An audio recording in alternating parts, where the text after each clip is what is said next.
Hello বন্ধুরা, এখন শীতকাল, সবাই এখন সিজনাল ফুল গাছ এবং ফল গাছের দিকে বেশি নজর দিচ্ছেন।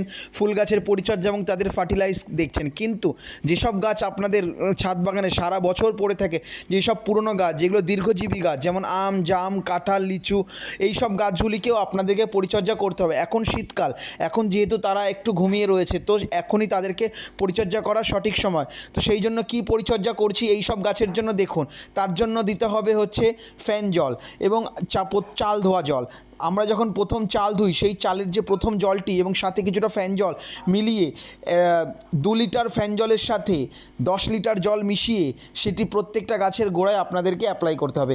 এতে গাছের যে খাবারের অভাবটা থাকে সেই অভাবটাই পূর্ণ হবে এবং এই জল আপনি প্রত্যেকটা গাছেই ব্যবহার করতে পারেন, যেগুলোই সারা বছর এই গাছ সব গাছেই আপনারা ব্যবহার করতে পারেন। এতে দেখবেন যখন গরমকাল পড়বে তখন আবার এই গাছে নতুন করে পাতা এবং বকুল এবং ফুল আসছে। তো এই জন্য এই পরিচর্যা অবশ্যই